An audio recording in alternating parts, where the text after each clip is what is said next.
क्या आपके घर में भी कपड़े धोने वाली मशीन है?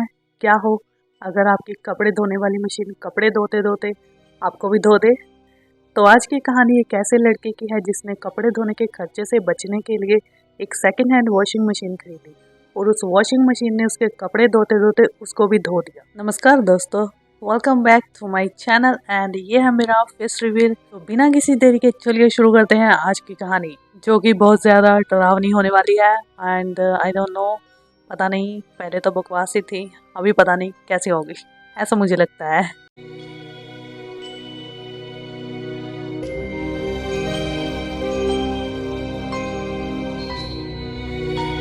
ये कहानी है राघव की, और राघव की पत्नी ने 10 दिन पहले ही राघव से तलाक लिया था और तलाक के बाद राघव के पास बस 50,000 रुपए और उसका डॉगी जिसका नाम भालू था, यही उसकी संपत्ति थे। बाकी उसका सारा धन उसकी पत्नी एलिमोनी क्लेम में तलाक के बाद ले गई थी। राघव ने किसी तरह एक छोटा सा फ्लैट लिया जिसका किराया 3,000 रुपए महीने था। उसमें एक बेडरूम, एक किचन, एक बाथरूम और एक छोटा सा लॉन्ड्री रूम भी था। राघव थोड़ा इंट्रोवर्ट था, भीड़ भाड़ से दूर रहना चाहता था और कपड़े धोने के लिए हर बार उसे 50 रुपए खर्च करने पड़ रहे थे। इसलिए उसने एक सस्ती सी सेकेंड हैंड वॉशिंग मशीन खरीदी, इंडोटेक ब्रांड की, और वो भी 5,000 रुपए में। पहले ही दिन उसने बिस्तर की चादरें धोने का सोचा और मशीन को bed and bath 90 degree 1200 RPM extra rinse वाले मोड पर लगा दिया और फिर मशीन की डिस्प्ले पर टाइम दिखा जिसमें लिखा था 2 घंटे 53 मिनट, यानी कि इतना समय मशीन को लगेगा कपड़े धोने में। राघव ने मशीन ऑन की और भालू को टहलाने के लिए बाहर निकल गया, लेकिन जब 40 मिनट बाद वो घर वापस लौटा तो मशीन अब भी 2 घंटे 12 मिनट पर अटकी हुई थी। फिर भी राघव ने मशीन को बंद कर दिया और जब कपड़े निकाले तो कपड़ों वाला कमरा एक अजीब सी लेकिन बहुत ही अच्छी खुशबू से भर गया था। ऐसी खुशबू जो इस दुनिया जैसी नहीं लग रही थी, बल्कि वो ऐसी खुशबू थी जैसे किसी दूसरी दुनिया से आई हो। राघव ने सोचा कि शायद ये खुशबू उस नए वाले डिटर्जेंट पाउडर की है और उसने अपने आप को कहा कि सब ठीक है। लेकिन उसी रात उसकी नींद रात के 3 बजे टूटी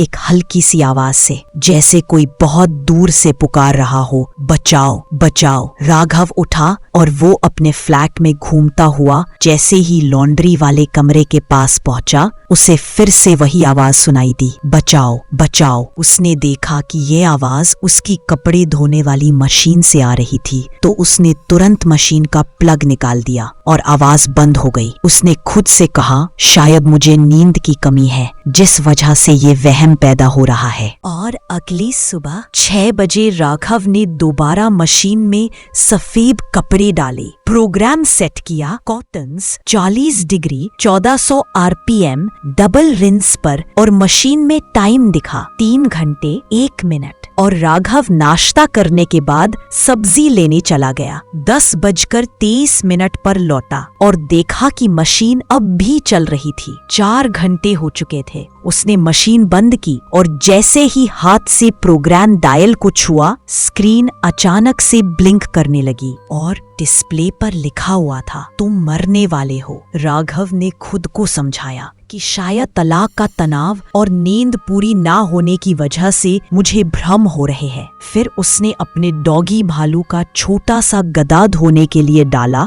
और एक सिंपल वॉश मोड सेट कर दिया और इस बार डिस्प्ले पर खून जैसे लाल अक्षरों में लिखा आया कि तुम मर चुके हो। राघव समझ गया था कि अब ये कोई भ्रम नहीं था, ये कुछ और ही था। उसने सोचा सुबह मिस्त्री को बुलाऊंगा, लेकिन उस रात राघव ने वॉशिंग मशीन पर डिले स्टार्ट मोड सेट कर दिया, रात के 2:45 से शुरू होने के लिए, और सुबह 10:39 पर जब वो उठा तो उसने देखा कि मशीन अब भी वाटर ड्रेन कर रही थी और उसने डिस्प्ले देखा, वहाँ 46 सेकंड लिखा था, लेकिन जब उसने झुककर देखा तो वहाँ लिखा था अपने पीछे देखो। और उसने जैसे ही पीछे देखा तो पीछे वो था राघव का डॉगी भालू। वो फंदे से लटका हुआ। उसका शरीर ठंडा पड़ चुका था, उसकी आंखें खुली थीं और जिंदगी की एक भी किरण उसके अंदर नहीं बची थी। राघव अपने घुटनों पर गिर पड़ा और उसने अपने डॉगी की रस्सी काटी, लेकिन अब बहुत देर हो चुकी थी। उसने फौरन पुलिस को बुलाया। पुलिस ने कहा